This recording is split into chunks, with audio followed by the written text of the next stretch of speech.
The silence. That's the thing I remember most, even after 80 years. Not the explosions, not the shouting, not the sound of the engines. It was that specific, heavy silence that would settle over the forest at 3 o'clock in the morning. It wasn't a natural silence. It wasn't the woods just being quiet. It was a choice. It was a secret we kept from the generals, from the colonels, and from the history books. If you looked at the maps back at headquarters, there was a line of red and a line of blue, and they were supposed to be trying to erase each other every second of every day. But on the ground, in the mud of the Hürtgen forest in late '44, things were different. We had an arrangement. We never called it that. We never signed a paper. We just stopped. I've kept this tucked away for a long time. My kids don't know. My grandkids certainly don't know. They see the medals in the shadow box and they think it was all like the movies, just constant heroics and noise. But the truth is much more complicated. The truth is that for 1 hour every night, we weren't enemies. We were just shivering boys who wanted to drink a cup of coffee without a bullet through the head. I can still smell that forest. It smelled like rot, wet pine needles, and cordite. But during that hour, it smelled like wood smoke, just wood smoke. We had been in the line for 3 weeks. The replacements were coming in and dying before we even learned their last names. It was a meat grinder. The Germans were dug into these deep bunkers, and we were stuck in foxholes that were more like shallow graves filled with icy water. You couldn't move during the day. If you so much as poked a helmet above the rim, a sniper would take a piece of you. We were exhausted. Not just the kind of tired you feel after a long day of work, but a soul-deep exhaustion that makes your bones feel like they're made of lead. It started with a harmonica. It was a Tuesday, I think, or maybe a Wednesday. The days didn't mean much then. It was just light and dark, cold and colder. Around 3 in the morning, the shelling usually died down.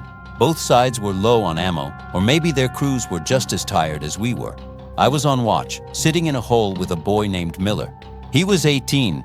I was 20, so I was the old man. We heard it coming from across the ravine. It couldn't have been more than 70 yards. A German voice singing, not a marching song, not something about the fatherland. It was a lullaby. I gripped my M1 so hard my knuckles turned white. I thought it was a trick. We'd heard stories about them using records or fakes to lure us out. But then a harmonica joined in. It was thin and reedy, but it played the melody perfectly. Miller looked at me, his eyes wide in the moonlight. He reached for a grenade, but I put my hand on his arm. I don't know why. Something told me to just listen. We sat there in the freezing mud, and for 5 minutes, the war just drifted away on those notes. When the song ended, there was this beat of total stillness. Then, we heard a metal tin hit a rock, a mess kit, then the clink of a spoon. They were eating. Right there, 70 yards away, they were having their breakfast or their late-night ration, and they weren't being quiet about it. It was like they knew we wouldn't fire.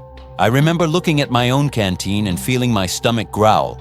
I realized then that they were just as cold as we were. They were just as miserable. I reached into my pack and pulled out a small heater, one of those little cans of Sterno. I lit it. Normally that was a death sentence. The light, the heat.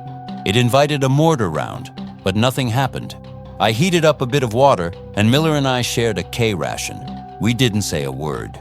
We just sat there, 2 Americans, listening to the Germans eat their own miserable food. At exactly 4 o'clock, a single shot rang out from their side. It hit a tree way above our heads. It was a signal. The hour was over. We put out the heater, grabbed our rifles, and went back to being killers. If you're still listening to my story, I'd appreciate if you'd hit that like button and subscribe. It means these memories won't be forgotten. We did that every night for 2 weeks, 3 to 4 in the morning. No one gave the order. No one talked about it during the day. If a lieutenant or a captain was around, we acted like we were on high alert, staring through the sights, ready to kill anything that moved. But the officers stayed back in the command posts at night. They didn't like the mud. They didn't like the way the trees screamed when the shells hit them. So it was just us, the privates and the corporals, the ones who actually had to look the enemy in the eye. There was a German kid.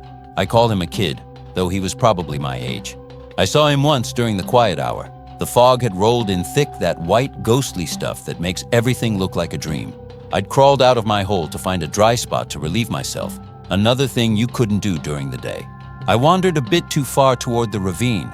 I saw a shape through the mist. It was him. He was wearing that coal scuttle helmet, standing by a stump. He saw me. I saw him. My rifle was back in the hole. He had his Mauser slung over his shoulder. We both froze. My heart was hammering against my ribs like a trapped bird. I thought, this is it. This is how Henry Lawson ends, in a foggy woods over a stupid mistake. But he didn't reach for his gun. He didn't yell. He just took a deep breath, and I saw the steam come out of his mouth. He looked at me, nodded once, and turned his back. He just walked away into the trees. He gave me my life, and I gave him his. We never spoke. We never knew each other's names. But in that moment, the uniform didn't matter. The politics didn't matter. We were just two people who didn't want to die in the dark. I went back to Miller and sat down. I was shaking so hard I couldn't hold my hands still. Miller asked me what was wrong, but I just told him the cold was getting to me. You couldn't tell anyone. If the brass found out, they'd call it fraternization. They'd call it treason. They'd say we were losing our aggressive spirit. But those generals were sleeping in farmhouses 5 miles back with feather pillows and cognac. They weren't the ones losing toes to frostbite. They weren't the ones watching their best friends get turned into red mist by an 88. The quiet hour was the only thing that kept us sane. It was a reminder that the world still existed outside of the killing. It was a reminder that the man on the other side of the field probably had a mother, or a girlfriend, or a dog he missed. He probably liked the same songs. He probably hated the rain just as much as I did. It's a strange thing, war. You spend all day trying to figure out how to destroy a person. And then you spend an hour at night making sure you don't accidentally wake them up while they're sleeping. I remember Miller once found a pack of Lucky Strikes in a dead man's pocket. He didn't smoke, but he knew I did. During the quiet hour, I lit one up. The smell of that tobacco was like heaven. I saw a flicker of a match from the German side. I realized they were out of cigarettes. They were smoking dried leaves or whatever they could find. I took 3 cigarettes, put them in a small K-ration box, and threw it as hard as I could toward their line. It landed somewhere in the brush. 5 minutes later, a small piece of black bread came flying back. It hit the dirt near my hole. It was hard as a rock and tasted like sawdust, but it was the best thing I ever ate. We were trading, Henry Lawson and some anonymous Jerry, right under the noses of the high command. If you're still listening to my story, I'd appreciate if you'd hit that like button and subscribe. It means these memories won't be forgotten. It couldn't last, of course. Nothing like that ever does. The orders came down for a major push. We were going to take the ridge. The big guns started up at 2 in the morning, 3 days before Christmas. The quiet hour was obliterated by 1,000 tons of steel. The sky turned orange. The trees were being snapped like toothpicks. I remember feeling a physical pain in my chest, not from the noise, but from the realization that the truce was over. The secret was dead. We went over the top at dawn. It was a slaughter. We were running through the same woods where we'd listened to the harmonica. I saw the stump where the German kid had stood in the fog. It was splintered into 1,000,000 pieces. We took the German trenches by noon. There were bodies everywhere. I kept looking at their faces. I was terrified I'd see him. I was terrified I'd see the guy who played the harmonica or the one who shared his bread. I found a dugout that had been direct hit by an American shell. Inside, there was a harmonica lying in the mud. It was bent, the metal crushed. I picked it up and put it in my pocket. I still have it. It's in my bedside drawer right now. Every time I look at it, I wonder if the boy who played it survived. I wonder if he ever told his grandkids about the Americans who didn't fire at 3 in the morning. Probably not. It's not the kind of story people want to hear about war. They want stories of triumph and clear-cut endings. They don't want to hear that the enemy was human. After the push, my unit was moved to a different sector. The quiet hour was gone. The war got meaner after that. The closer we got to the heart of Germany, the more desperate they became, and the more callous we became. But I never forgot that silence. I've lived a long life. I've had a career. I've raised a family. I've seen the world change in ways I never thought possible. But when I close my eyes at night, I'm still back in the Hurtgen. I'm still 20 years old, sitting in a hole, waiting for 3 o'clock to come. Sometimes I think about what would have happened if we just kept the silence going. If every unit on the line had just decided to stop at 3 in the morning, maybe we would have realized that we didn't have to start again at 4. But that's a young man's dream. An old man knows better. An old man knows that the world is run by people who don't have to sit in the mud. They're the ones who decide when the silence ends. I'm 92 now. Most of the men I served with are gone. Miller didn't make it past the bulge. He died 2 weeks later, never knowing why I held his arm that first night. I'm one of the last ones left who remembers the way the wood smoke smelled during that hour. I'm telling this now because I don't want it to die with me. I want people to know that even in the middle of the worst thing humans ever did to each other, there was a little bit of grace. There was a little bit of hidden peace that no general could touch. I remember one night, right before the big push, it started to snow. Not the heavy, blinding stuff, but soft, big flakes that settled on your eyelashes. I looked across the ravine and I saw a German soldier stand up in the middle of the quiet hour. He wasn't hiding. He wasn't aiming a gun. He just stood there with his arms out, letting the snow fall on him. He looked like a statue. I stood up too. For about 30 seconds, we just stood there, two men under the same sky, watching the snow cover the blood and the dirt. Then he sat down and I sat down. That was the last time I saw any of them as people until the war was over. If you're still listening to my story, I'd appreciate if you'd hit that like button and subscribe. It means these memories won't be forgotten. It's hard to explain the guilt. People think you feel guilty for the things you did, and sure, there's plenty of that. I saw things that no one should ever see. I did things I'm not proud of, but there's a different kind of guilt for the quiet hour. It feels like I betrayed the mission, like I wasn't being the soldier I was trained to be. They spent months teaching us that the enemy was a monster, a machine, something that had to be eradicated. And for an hour every night, I proved them wrong. I let the monster have his coffee. I let the machine play his music. When I came home in '46, I couldn't talk to anyone. My father was a Great War vet, and he wanted to hear about the battles. He wanted to hear about the glory. I couldn't tell him that my most vivid memory was of a German kid nodding at me in the fog. He wouldn't have understood. He would have thought I'd gone soft. So I buried it. I got a job at the mill, married my high school sweetheart, and lived a quiet life. But the silence stayed with me. Every time the house gets quiet at 3 in the morning, I find myself listening for a harmonica. I think about the families of those boys across the line. They probably got telegrams saying their sons died for the glory of the Reich. They never knew that their sons spent their last nights sharing a secret peace with the very people who were sent to kill them. There's something beautiful in that, but it's a tragic beauty.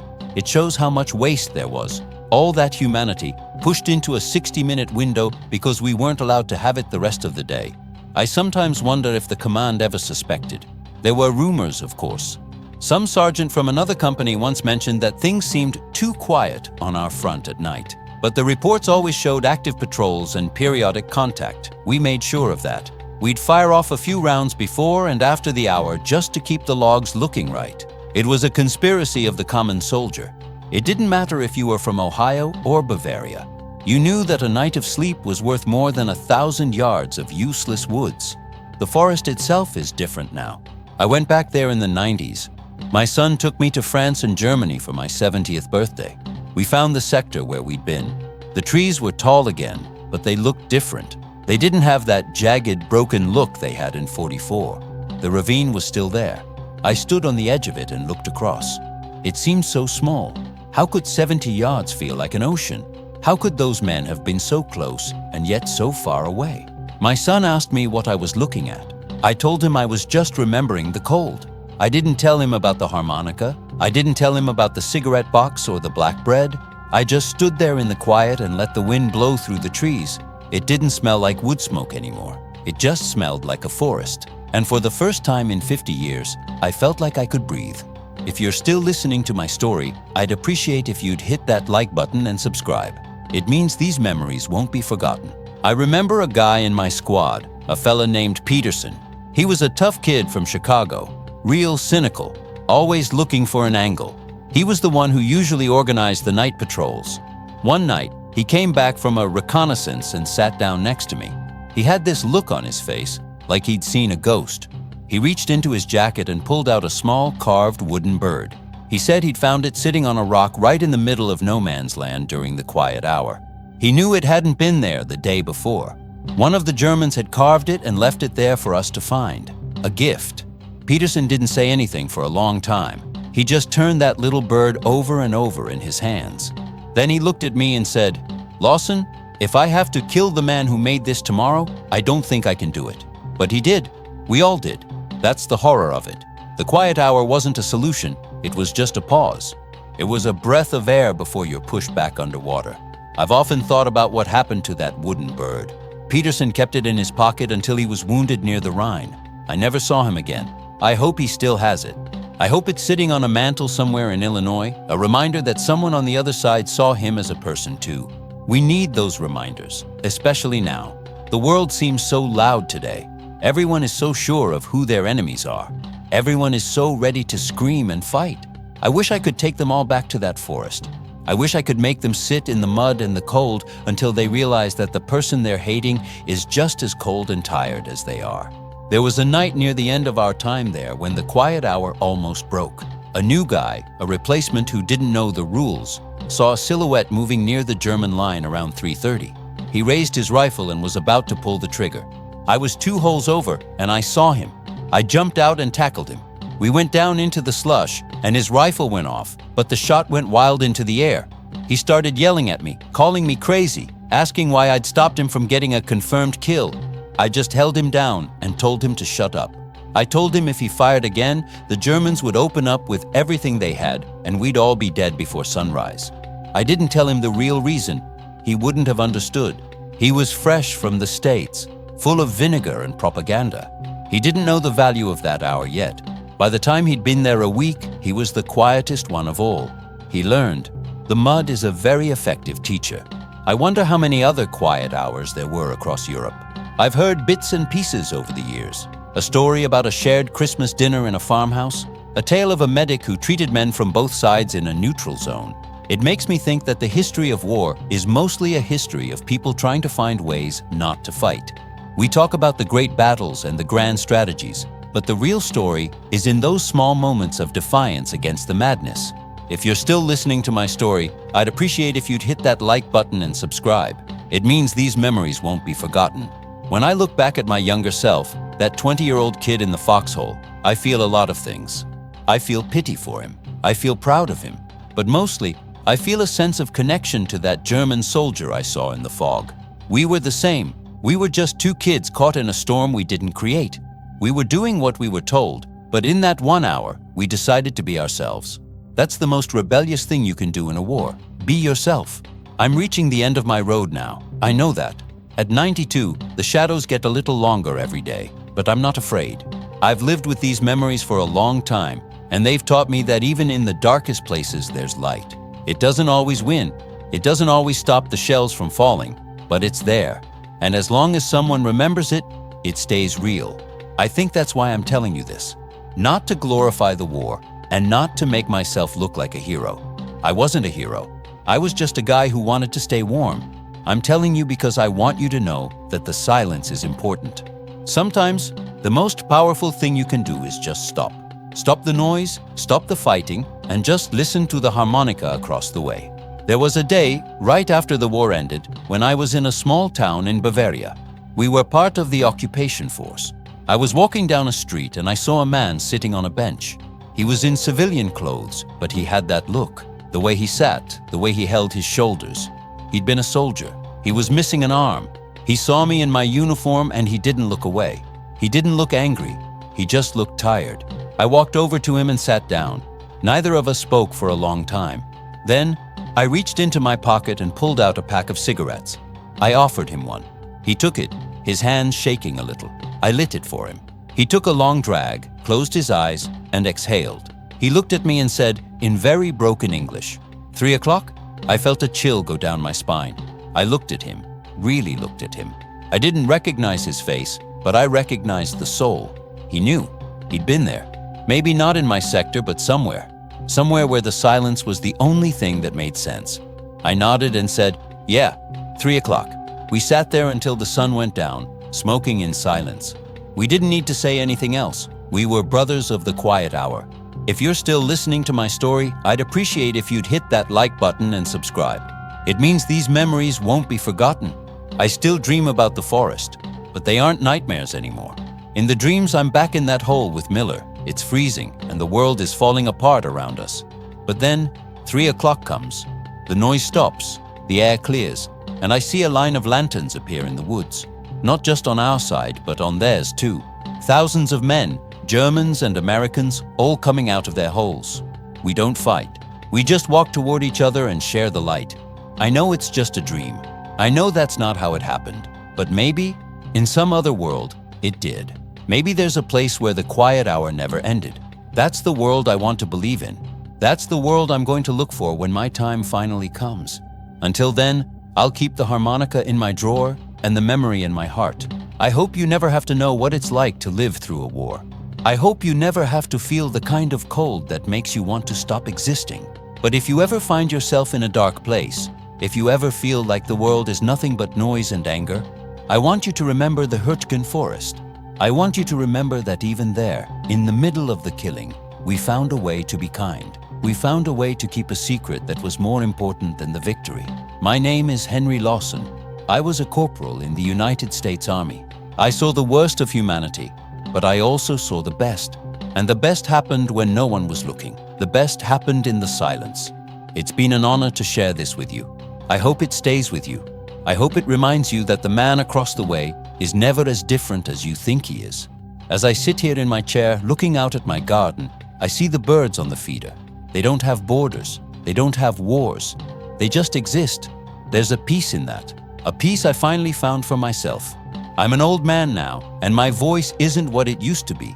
But the story is strong. The story is true. And it's yours now. Keep it safe. If you're still listening to my story, I'd appreciate if you'd hit that like button and subscribe. It means these memories won't be forgotten. I remember the last night of the quiet hour most vividly. It was the 22nd of December. We knew the attack was coming the next morning. You could feel it in the air, the way the officers were pacing, the way the trucks were moving in the rear. The tension was like a wire stretched until it was about to snap. I went to my spot at 3 a.m. I looked across the ravine. I wondered if they knew too. They had to. I saw a single flare go up from their side, a green one. It wasn't a signal for an attack. It was just a light, hanging there in the black sky, casting a soft glow over the snow. It was like they were saying goodbye. I took my flashlight and clicked it on and off 3 times, a final salute. Then the silence came back, deeper than ever. It was the last time I ever felt that kind of peace. The next day, the world ended. But for that 1 hour, we were still just men. We were still just human beings. And no matter what happened after that, they couldn't take that hour away from us. They couldn't erase the fact that for a moment, we chose not to hate. That's the most important thing I ever did in my whole life. Not the medals, not the battles. Just choosing not to hate for 60 minutes. I think I'm done now. The sun is getting low and it's time for me to rest. Thank you for listening to an old man's memories. It means more than you know. Just remember the silence. Remember the choice. And remember that the quiet hour is always there, if you're brave enough to take it. The morning after that final green flare, the world didn't just wake up. It exploded. The silence of the quiet hour was replaced by a roar so constant you didn't hear it with your ears anymore. You felt it in your teeth. We were moving. The order had come down at 0400, right when our truce would have ended anyway. But this was different. There was no signal shot over the trees this time. There was just the barrage. I remember looking at Miller. His face was gray in the pre-dawn light, coated in a layer of fine frost and nerves. He didn't say anything about the harmonica or the bread. He just checked his clips over and over, his fingers moving like he was counting beads on a rosary. We moved through the ravine where I'd seen the German kid in the fog. It looked different in the daylight, under the heavy smoke of the artillery.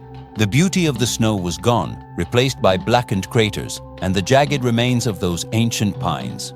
I stepped over a log and saw a German helmet half buried in the mud. For a second I stopped. I looked for a mark, a dent, anything that would tell me if it belonged to him. But a sergeant screamed at me to keep moving and I had to leave it behind. That's the thing about war. You don't get time to grieve for the living or the dead when the lead is flying. We pushed into a line of bunkers. It was brutal, close quarters work. Grenades, bayonets, screams that didn't sound human. The humanity of the 3 o'clock hour felt like a fever dream. It felt like I'd imagined it all. How could the same men who traded cigarettes be the ones now trying to shove a knife between my ribs? I felt a coldness settle in my chest that had nothing to do with the winter. It was a hardening. I realized that the quiet hour was a luxury we couldn't afford anymore. We were in the kill or be killed part of the story again. I remember clearing a trench. I jumped down into the muck, my M1 leveled. There was a German there leaning against the wall. He was hit bad in the stomach. He wasn't more than 17. He looked up at me, and his eyes weren't full of hate. They were just full of fear. He reached into his tunic, and for a split second, I almost pulled the trigger. I thought he was going for a Luger, but he pulled out a crumpled photograph. He held it out to me with a shaking hand. It was a picture of a woman and a small girl standing in front of a stone house with flowers in the windows. He said something in German, his voice a wet whisper. I didn't need a translator to know he was asking me to remember them. Or maybe he was just showing me what he was losing. I stood there, the sounds of the battle raging above us, and I felt that same hesitation I'd felt in the fog. I didn't kill him. I couldn't. I just took a bandage from my pack, dropped it in his lap, and climbed back out of the trench. I never knew if he lived. Probably not. But in that moment, I was Henry Lawson again, not just a serial number. I was the boy who liked the sound of a harmonica. If you're still listening to my story, I'd appreciate if you'd hit that like button and subscribe. It means these memories won't be forgotten. We kept moving east. The forest gave way to open fields, and the open fields gave way to ruined towns. Every town had a different name, but they all looked the same: shattered brick, charred wood, and the smell of old fires. We were tired. We were so damn tired. We'd been in the line for months, and the replacements were getting younger and younger. I saw a kid arrive in January who didn't even know how to properly lace his boots against the trench foot. I sat him down in a cellar in some nameless village and showed him. I felt like a ghost, teaching a ghost how to walk. One night, we were holed up in a bakery. The ovens were cold, but the smell of yeast still hung in the air, mixed with the scent of wet plaster. It was around 3 a.m. I found myself sitting by a broken window, looking out at the street. It was quiet. Not the quiet hour quiet, but a tense, watchful stillness. I realized I was waiting for it. I was waiting for the music. I was waiting for the signal that it was okay to be human for a minute. But there were no Germans in this town, only the ones we'd cleared out the day before. The only sound was the wind whistling through the shell holes in the roof. I pulled out that bent harmonica I'd found in the woods. I'd cleaned the mud off it, but the reeds were still messed up. I tried to play a note, but it just came out as a dull metallic hiss. It was broken, just like everything else. I realized then that you couldn't just carry the piece with you. It belonged to that forest. It belonged to that specific moment in time when two groups of exhausted men decided they'd had enough. Out here, in the open, the war was too big. It was too hungry. I think about the quiet hour as a sort of shadow history. It's not in the books because it didn't change the outcome. The Germans still lost. We still won. The map still moved the way the generals wanted them to move. But for us, the ones on the ground, it changed everything. It gave us a reason to believe that we could go home and still be people. If I could look a man in the eye and not shoot him at 3 a.m., then maybe I could go back to Ohio and work in a shop and marry a girl and raise a family without seeing monsters every time I closed my eyes. It was a rehearsal for peace. I remember Miller once asked me, weeks after we left the forest, if I thought the Germans were doing the same thing with other units. I told him I hope so. I told him that if everyone just stopped for 1 hour, eventually that hour would stretch into 2, and then 4, and then maybe the whole thing would just dissolve. He laughed, a bitter, hollow sound. He said, "Henry, they just shoot us for being late to the fight."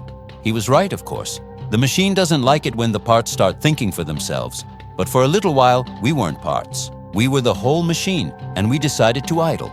If you're still listening to my story, I'd appreciate if you'd hit that like button and subscribe.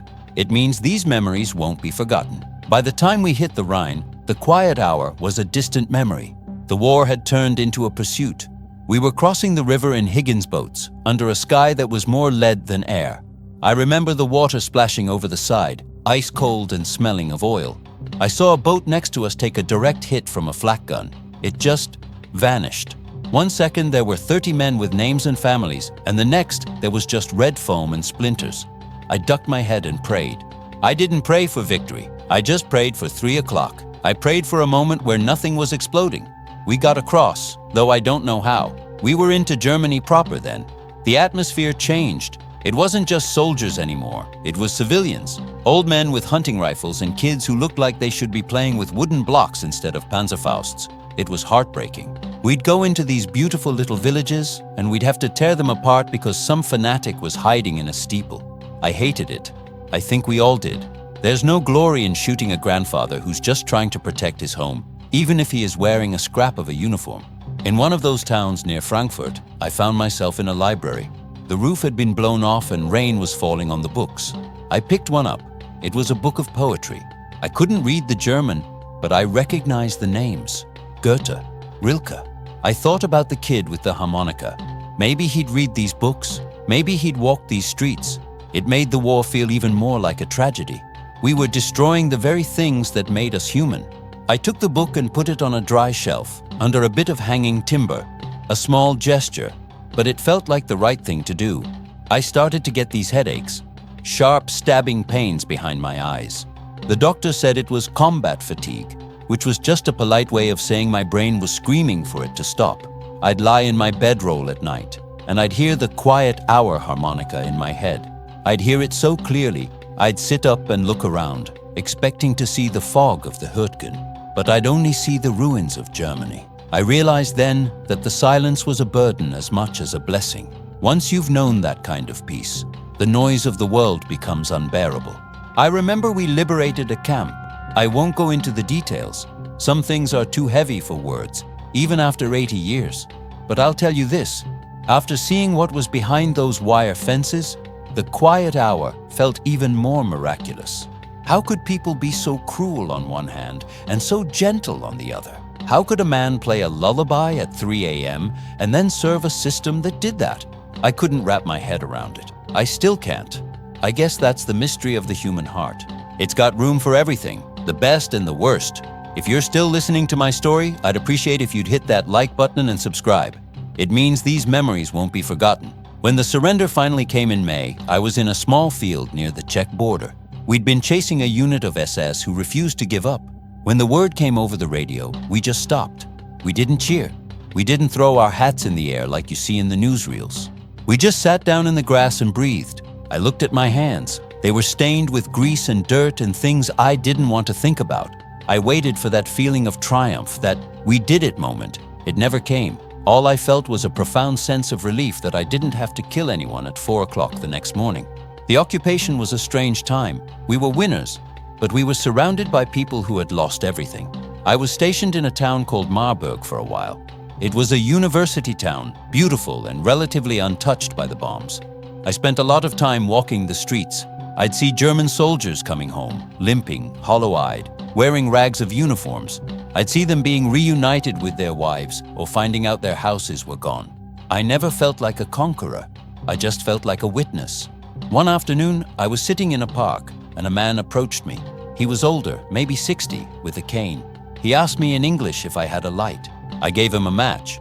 He sat down next to me and we talked. He'd been a professor before the war. He told me about the history of the town, about the poets and the thinkers who had lived there. Then he looked at me and said, "You have a kind face, Corporal. You do not have the eyes of a killer." I didn't know what to say to that. I thought about the men I'd shot. I thought about the trench and the kid with the photograph. I told him, "I'm just a boy from Ohio who wants to go home." He nodded and said, "We were all just boys who wanted to go home." I thought about the quiet hour again. I realized that the professor was right. The war was something that happened to us, like a storm or a flood. We played our parts, we did our duty, but the us that really mattered was the us that existed in the silence. The us that shared the cigarette and listened to the music. That was the real humanity. Everything else was just politics and geography. I came home in the fall of '45. The ship ride back was long and gray. Everyone was talking about what they were going to do, the jobs they'd get, the cars they'd buy. I just sat on the deck and watched the waves. I felt like I was bringing back a ghost with me. A ghost of a German kid, a ghost of a harmonica player, a ghost of a boy named Miller who didn't get to see the end. I felt like I had to live for all of them. I had to make my life worth the fact that I was the one who got to walk away. If you're still listening to my story, I'd appreciate if you'd hit that like button and subscribe. It means these memories won't be forgotten. Adjusting to civilian life was harder than the war in some ways. The noise was different, but it was still there. The sound of a car backfiring would send me under a table. The sight of a crowded street made me feel trapped. And nobody wanted to talk about the things that mattered. They wanted to hear about the big show. They wanted to hear about the medals. When I tried to tell my brother about the quiet hour, he just looked at me like I'd lost my mind. He said, "Henry, they were the enemy. You should have been shooting them while they were eating." I never brought it up again. I got that job at the mill. I worked hard. I married Sarah, the girl who'd written to me every week. We had 3 kids. I lived the American dream, or at least the version of it that was available to us after the war. But every year, on the anniversary of the push in the Hurtgen, I'd take that bent harmonica out of the drawer. I'd sit on the porch at 3 in the morning and I'd just hold it. Sarah would wake up and find me there, and she'd just put a hand on my shoulder. She didn't ask questions. She knew that some part of me was still in those woods. I've often wondered what happened to the men in my squad who knew about the truce. Did they carry it like I did? Or did they just file it away as a weird thing that happened during a weird time? I tried to find some of them in the 60s, but most had moved on or passed away. It's a lonely thing, being the keeper of a secret that no one wants to hear. It's like owning a treasure that everyone thinks is just a handful of dust. But now, at 92, I don't care what people think. I've lived long enough to know that the dust is the only thing that lasts. The empires fall, the borders change, and the big speeches are forgotten. But the moment of mercy, the moment where you recognize yourself in your enemy, that's eternal. That's the only thing that actually moves the needle of the world in the right direction.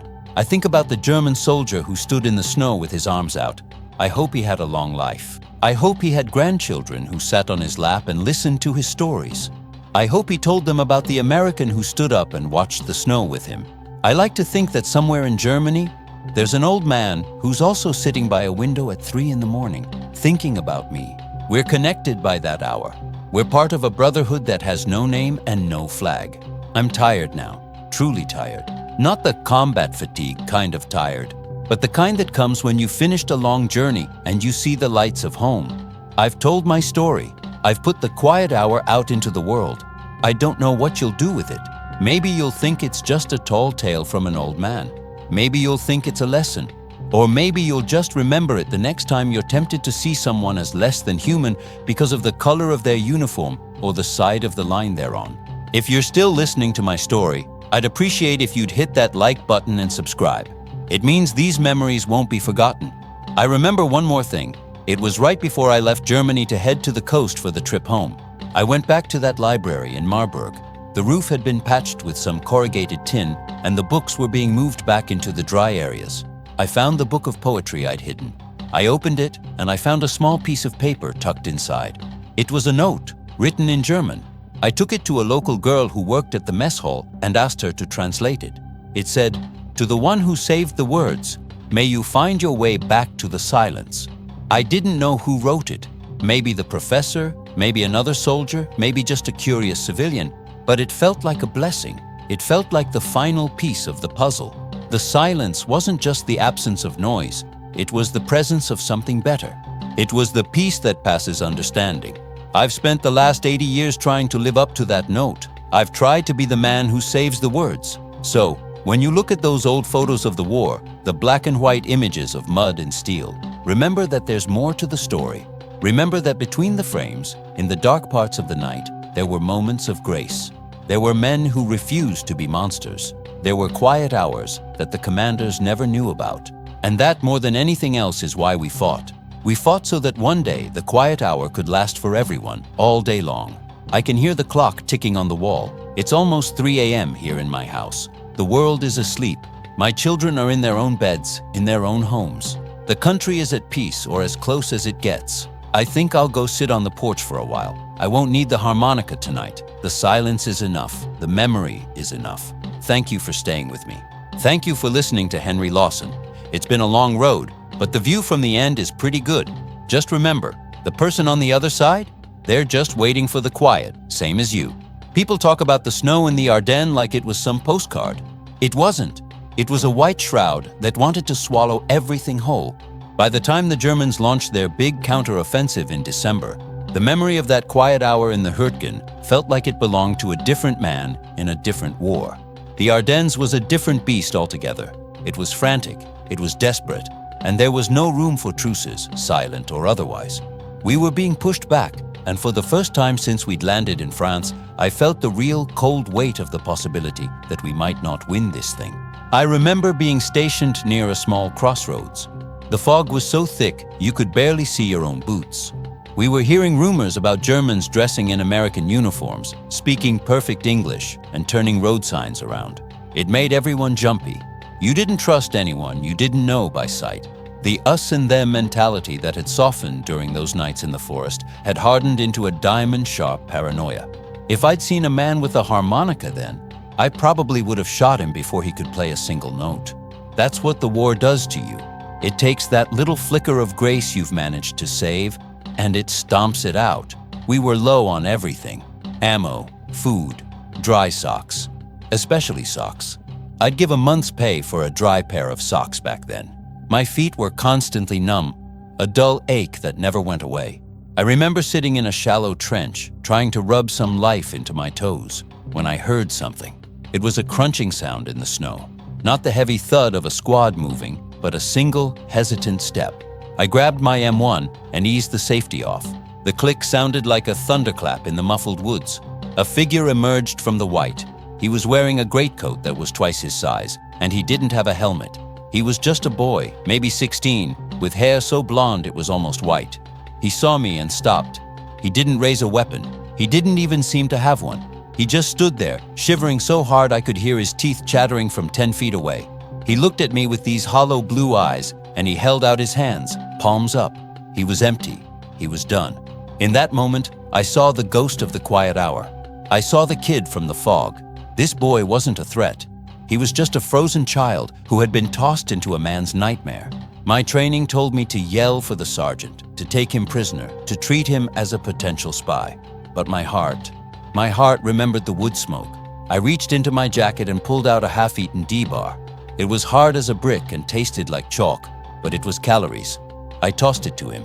He caught it with fumbling fingers and tore into the wrapper like an animal. He didn't say thank you. He just ate, his eyes never leaving mine. I pointed toward the rear, back toward where the other prisoners were being gathered. I didn't say a word. I just gave him a little shove with the barrel of my rifle. Not a mean one, just a "get moving before someone else sees you" kind of shove. He nodded once, a quick, jerky movement, and disappeared back into the fog. I never saw him again. I like to think he made it to a camp, had a hot meal, and eventually went home to whatever farm or city he'd been plucked from. I like to think I saved one life that day, even if it was a small one. If you're still listening to my story, I'd appreciate if you'd hit that like button and subscribe. It means these memories won't be forgotten. The fighting intensified after that. The bulge was a mess of frozen fields and sudden violent encounters. I lost friends there, boys I'd played cards with, boys who had shared their letters from home with me. It's a strange thing, how you can be so close to someone for months and then they're just gone. You don't have time to process it. You just move their pack out of the way and keep going. If you let yourself feel it, you'll stop moving. And if you stop moving, you're dead. I remember a night in January, just as the weather started to break. We were moving through a shattered forest, the kind of place where the trees look like black skeletons against the snow. We found a group of Germans who had frozen to death in their foxholes. They were sitting there, rifles still in their laps, looking like they were just taking a nap. One of them had a small book in his hand. I picked it up. It was a collection of letters, clearly written by him, but never sent. I couldn't read them, but I saw the dates. He'd been writing right up until the end. I looked at those frozen men, and I didn't feel any triumph. I didn't feel like a victor. I just felt a profound, heavy sadness. These were the men who, under different circumstances, might have shared a quiet hour with us. They were someone's sons, someone's brothers, and now they were just statues in the woods, waiting for the spring to melt them into the mud. I put the book back in his hand and covered him with a bit of pine brush. It wasn't much, but it felt like I owed him that much for being a fellow traveler in this hell. The secret of the quiet hour stayed buried in me during those months. It felt like a dream from a different life. How could peace exist in a world that produced the Malmedy massacre? How could kindness exist in a world where we were literally blowing each other's heads off for 100 yards of frozen dirt? I started to wonder if I'd made it all up. Maybe there was no harmonica. Maybe there was no wood smoke. Maybe I'd just had a fever and hallucinated the whole thing to keep from going crazy. But then I'd feel the weight of the bent harmonica in my pocket. I'd touch the cold metal through the fabric of my trousers, and I'd know it was real. It was the only thing that kept me anchored to the idea that the world could be good again. It was my proof that we weren't just killing machines. We were people who had been forced to kill, but we still knew how to be silent. We still knew how to listen. I remember when we finally broke through and started the push into Germany. The resistance was erratic. Sometimes they'd fight like lions for a single house, and other times they'd surrender by the hundreds. We were moving fast now, the adrenaline of the end keeping us going even though we were exhausted beyond belief. I saw things I'll never forget. I saw the way the German civilians looked at us, a mix of terror, hatred, and a weird kind of relief. They knew it was over. They were just waiting for the final blow. If you're still listening to my story, I'd appreciate if you'd hit that like button and subscribe. It means these memories won't be forgotten. There was a moment in a town called Remagen, near the bridge. We were waiting for the word to cross. I was sitting in the rubble of a cafe, looking at a wall that still had a calendar from 1943 hanging on it. It felt like a relic from a lost civilization. A girl, maybe 7 or 8, came out from a cellar. She was wearing a tattered dress and holding a doll that was missing an arm. She didn't look afraid. She just looked curious. I reached into my bag and found a small tin of pineapple chunks I'd been saving. I opened it and held it out to her. She hesitated, then took a piece with her fingers. She ate it, her eyes widening at the sweetness. Then she did something that broke my heart. She took the second piece and walked back to the cellar door, calling out for someone. A tiny hand reached out from the dark, and she gave the fruit to her younger brother. I sat there and cried. Not a loud, sobbing cry, but just silent tears rolling down my dirty face. I was 21 years old, a hardened infantryman who had seen the worst of the Hurtgen and the Bulge, and I was weeping over a piece of pineapple. I realized then that I wasn't crying for the girl. I was crying for the version of me that could still be moved by something so simple. I was crying because the quiet hour hadn't been enough to save the world, but it had been enough to save me. It had kept my heart from turning completely to stone. When we crossed the Rhine, it felt like the final act of a play. The landscape changed, the people changed, but the mission stayed the same. Clear the woods, take the town, hold the bridge. I found myself becoming more and more silent as we went. I stopped joking with the guys. I stopped complaining about the food. I just did my job and waited for the night. I still looked for that 3 o'clock window, even though the war didn't respect it anymore. I'd sit in the dark and listen, hoping to hear that reedy, thin music one more time. I never did. Not during the war, anyway. The music had been replaced by the scream of the Katyusha rockets and the thunder of our own artillery. But the memory of it was like a shield. It protected me from the bitterness that was swallowing so many of my squad mates. They were getting meaner, more reckless. They were starting to enjoy the destruction. I couldn't blame them, but I couldn't join them. I was the keeper of the silence. I remember a corporal named Henderson. He was a good man, but the war had done something to him. We were clearing a house and he found a German officer hiding in a closet. The officer was wounded and unarmed. Henderson raised his rifle and I saw his finger tighten on the trigger. I grabbed the barrel and pushed it down. He looked at me, his eyes wild and bloodshot. He screamed at me, "They killed Miller, Lawson! They killed everyone!" I just looked at him and said, "Not this one, Henderson, not tonight." We took the officer prisoner. Henderson didn't talk to me for a week after that. He thought I was a coward or maybe a traitor, but I knew better. I knew that if he'd pulled that trigger, he would have lost something he could never get back. He would have killed a piece of himself along with that German. I did it for him as much as I did it for the officer. I did it because I knew what it felt like to have a clean conscience at 3 in the morning. And I wanted him to have that too, even if he didn't know it yet. If you're still listening to my story, I'd appreciate if you'd hit that like button and subscribe. It means these memories won't be forgotten. The end of the war was a blur of movement and confusion. We were liberated camps, we were taking cities, we were meeting the Russians at the Elbe. It was a sensory overload. The sheer scale of the victory was staggering, but it felt hollow. There was no one moment where I felt like we'd won. It was just a gradual realization that the shooting had stopped.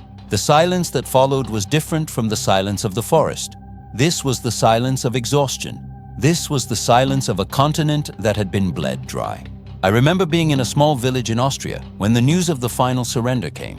We were sitting in a town square and a group of local kids were playing a game of tag around our tanks. It was so normal it was jarring. I watched them and thought about the millions of kids who wouldn't be playing tag because of what we'd all done. I thought about the boy in the greatcoat, the girl with the pineapple, and the kid with the harmonica. I wondered where they all were. I've lived a long time since then. 92 years is a lot of days. I've forgotten a lot of things. I've forgotten names, dates, and the faces of people I only knew for a short time. But I've never forgotten that forest. I've never forgotten the way the snow felt on my face or the smell of that wood smoke at 3 a.m. It's the most vivid part of my life, even after 80 years. It's the part that makes me feel most alive when I think about it. People ask me sometimes if I'd do it all again. It's a hard question. I hate the war. I hate the death and the waste and the stupidity of it all. But if I hadn't gone, I wouldn't know the silence. I wouldn't know that humans are capable of that kind of secret peace. And that knowledge is worth more than all the medals in the world. It's the only thing that gives me hope for the future. I see the news today, and I see the same old hatreds, the same old lines being drawn in the sand. It makes me tired. I want to tell them all to just be quiet for an hour. Just stop. Stop the talking, stop the fighting, and just listen. You'd be surprised at what you can hear when you aren't trying to drown out the world. You might even hear a harmonica playing a lullaby. I'm an old man, and my time is short. I know that. But I'm not leaving this world with a heavy heart. I'm leaving it with the memory of the quiet hour. I'm leaving it knowing that I chose to be a person when the world wanted me to be a weapon. And if I can do that, anyone can. That's the lesson. That's the story. I remember my father once told me that a man is measured by the secrets he keeps. I didn't understand what he meant then, but I do now. The quiet hour was our secret. It was a secret we kept from the world to save our own souls. And maybe, in the end, that's the only kind of secret that matters. It's the only thing you take with you when the light fades and the silence becomes permanent.